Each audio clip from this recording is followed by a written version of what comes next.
My name is Becky Singleton. I'm a single mom of 2 fantastic daughters who are super talented. An entrepreneur, a health and fitness coach, and I walk my own talk by working out every day.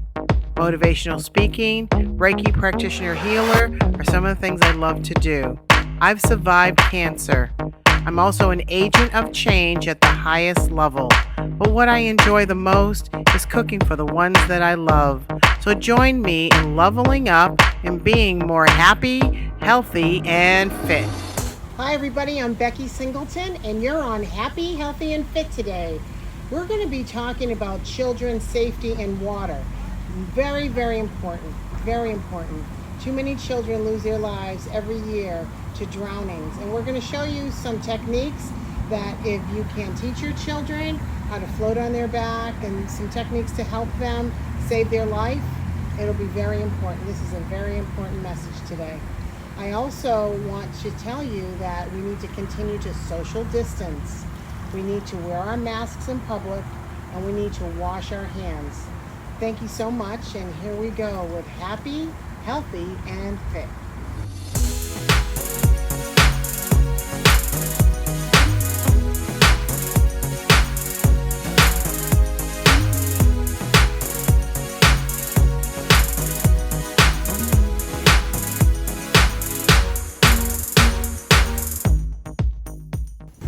You're on Happy, Healthy, and Fit, and I'm with Coach Gilbert, and we're going to talk about safety in children or anyone of any age. We're going to show you some safety techniques in the water, what you can do should you be in the water and you need to give yourself time for someone to come and help you, for you to calm down, for you to relax. So let's talk a little bit about what kind of safety mechanisms we should look for doing. I think, doing basically this applies to younger kids and to older adults. I think they need to be able to learn how to float in their back, because I think that's the number one skill that you at least need to have to buy you some time, for somebody to save you. And it doesn't require putting your face in the water and try to swim across whatever the body of water is. But as I said, you can stay there for an extended amount of time. By staying on your back.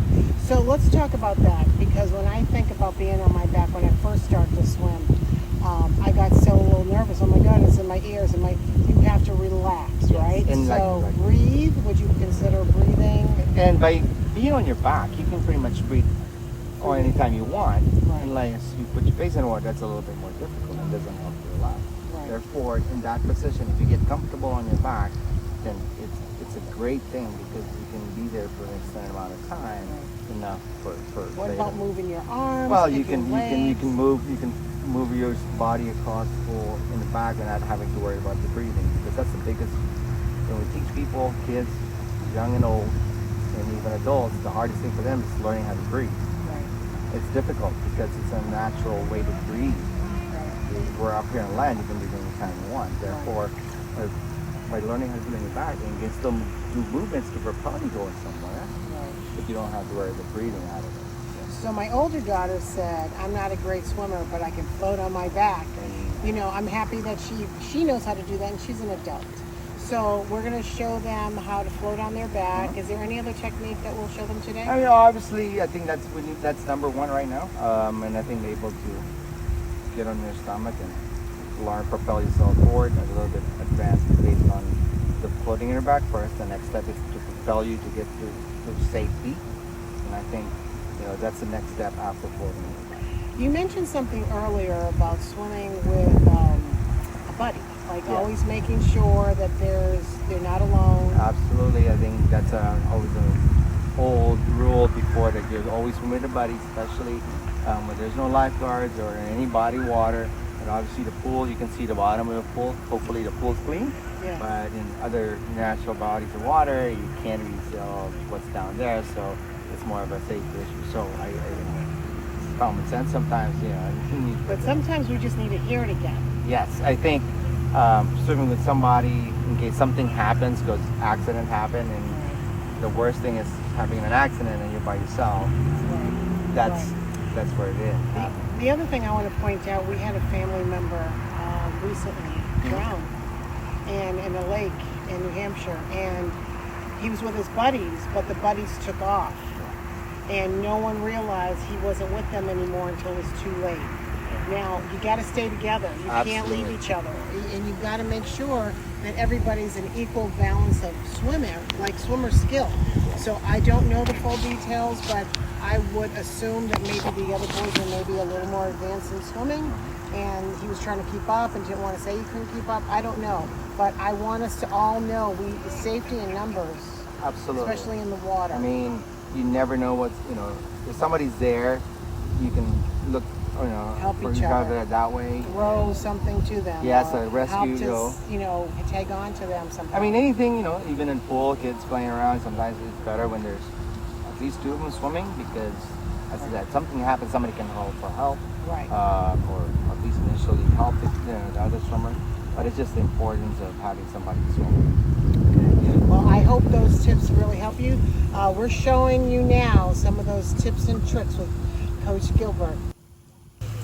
This is the first survival technique that we teach our adults or our kids, learning how to swim, is they need to be able to tread water for survival, to get their bearings where they are, especially in a body of water that you can't see the bottom of the pool. That's why clarity is important. The pools obviously are clear, but they have to know where they are and which direction they need to go to.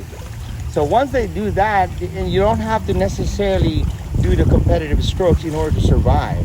You can be on your back. Next thing after threading water, learning how to do that, is to be comfortable on your back, because this is a good position in the water wherein it doesn't need a lot of stroke technique. It's just being relaxed, and it can buy you a lot of time for somebody to save you, or learn how to propel to the direction you need to be, either land or somewhere shallower.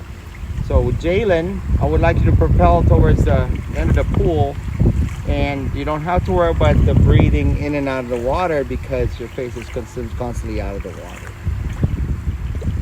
And it doesn't require a whole lot of technique, and that will get you to the shore or somewhere shallow. Thank you for joining us on Happy, Healthy, and Fit, Just Like You.